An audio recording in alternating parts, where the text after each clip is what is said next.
tema de hoje, eu vou trazer uma coisa muito comum nos escritórios de advocacia, que é a fatídica execução de alimentos.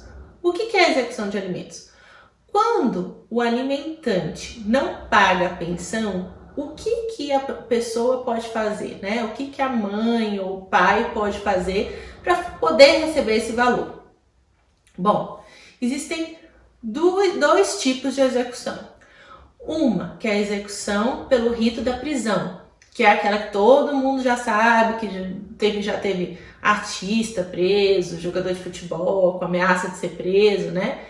E a execução pelo rito da constrição patrimonial. Vou começar pela que todo mundo se interessa. A execução pelo rito da prisão, como ela acontece? Você pode executar sob pena da pessoa ser presa até os 3 últimos meses de pensão vencida, entendeu? Então, por exemplo, hoje nós estamos em junho, né? Então eu poderia executar a pensão vencida em junho, em maio e abril, né? Esses 3 meses. Aí, nessa execução, o que o juiz faz? Ele pega, intima o devedor para pagar em 3 dias, sob pena de prisão. Nesse prazo, o devedor também pode impugnar, pode apresentar uma justificativa do porquê que não pagou, né? Porque às vezes tem um motivo para não ter pago. Aí, apresentadas essas justificativas, o juiz vai abrir de novo o prazo para que o advogado que você constituir diga se aceita a justificativa, se não aceita, dizendo por que não aceita. E aí, não vindo a ser pago esse crédito, a prisão do devedor pode ser decretada pelo período de 1 a 3 meses. Mas aí você deve estar pensando assim, e aí, eu vou decretar a prisão de 1 a 3 meses. A pessoa fica 3 meses presa. E quando ela, né, se não pagar, o que acontece? Bom, infelizmente, a prisão é só de 1 a 3 meses. Passado esse período, a pessoa é solta e a execução sai do rito da prisão e passa a ser pelo rito da constrição patrimonial.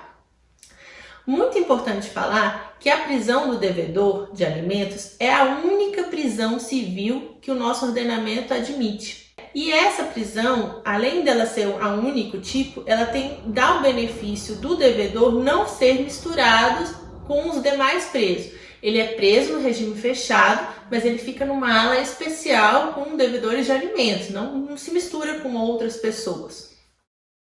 Em recente decisão, o STJ resolveu suspender os cumprimentos de mandados de prisão, no caso de devedor de alimentos, enquanto perdurar a pandemia. O sentido disso é o seguinte: o Estado ele tem o dever de manter os presos em segurança, zelar pela saúde, zelar pelo bem-estar, né? Apesar de ter essa coação do Estado, ele tem que dar condições para que a pessoa cumpra essa pena de uma forma digna, né?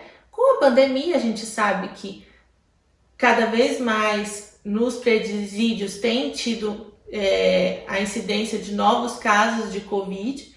Então, o STJ decidiu fazer o quê? Enquanto perdurar a pandemia, ficam suspensos os mandados de prisão. Mas, e aí, não vai ter prisão? Não. Agora esses mandados não vão ser cumpridos. Mas nada impede que, acabando a pandemia, esses mandados sejam imediatamente cumpridos e aí a pessoa vai ficar presa por 1 a 3 meses. Inicialmente, eles estavam discutindo se botavam em regime domiciliar ou se realmente suspendiam o mandado de prisão. Mas aí a gente viu óbvio, né? Todo mundo recluso em casa vai botar em regime domiciliar pra quê? Né? Não tem lógica. Vai cumprir a pena dele dentro de casa? Não tem lógica. Então, assim, dentro desse contexto, o STJ decidiu que o melhor era realmente suspender esses mandados de prisão enquanto tivesse essa pandemia. Pelo rito da constrição patrimonial, ele não vai ser preso, mas os bens e direitos e salários e FGTS, PIS, auxílio emergencial, tudo pode ser penhorado. E o que é justo, né? Porque os alimentos eles têm uma prioridade em relação a outros créditos que a gente vai executar E é legal que o judiciário reconheça isso. O crédito alimentar, ele tem um benefício em relação, e uma prioridade, né, em relação a outros créditos. Então, por isso, assim, o devedor trabalha numa empresa ou é servidor público. Então, o juiz pode ir lá pegar todo o salário dele, sem restrição, para poder cumprir esse crédito alimentar. Assim, em relação às justificativas do não pagamento, são poucas as justificativas que são aceitas no judiciário. Ficar desempregado, esqueceu, ou qualquer justificativa desse jeito costumam não ser aceitas. Aliás, praticamente nenhuma justificativa é aceita nesse sentido, porque o alimentando, geralmente o filho ou a filha, que é criança, não vai deixar de comer porque o pai está desempregado. É dever do pai e da mãe, né, claro, e correr atrás, ir atrás do direito do filho, de manter essa criança, mesmo que ele esteja desempregado. Então, desemprego costuma não ser uma justificativa aceita.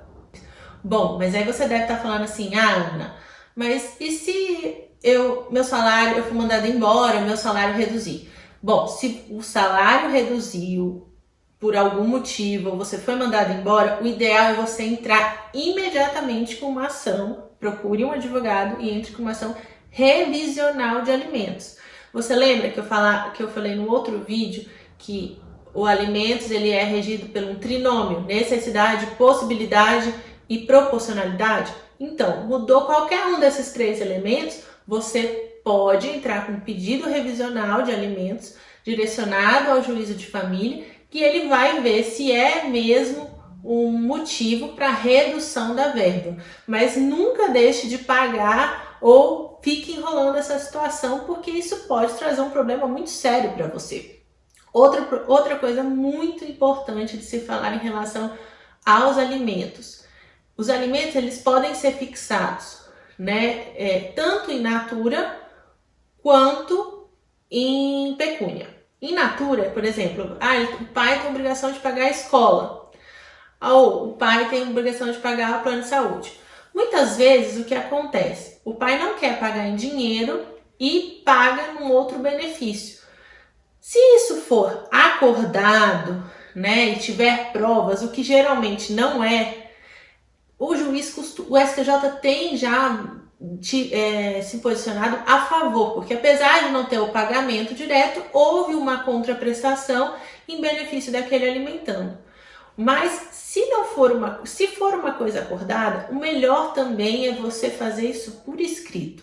Você fazer um acordo verbal, sem qualquer prova, pode te trazer problemas no futuro e acabar tendo que pagar 2 vezes, porque no direito tem essa máxima, né? Quem paga errado, paga 2 vezes. Então, assim, o melhor é sempre deixar tudo que é relativo a alimentos muito escrito, teus recibos, teus depósitos, para numa execução você ter como justificar. Olha, eu não paguei isso, mas eu combinei que eu paguei de outra forma, tá? Apesar de raras serem as vezes em que o juiz aceita essa justificativa, a gente, como eu disse, tem casos nesse sentido da justiça. Então, a gente não pode ignorar essa possibilidade.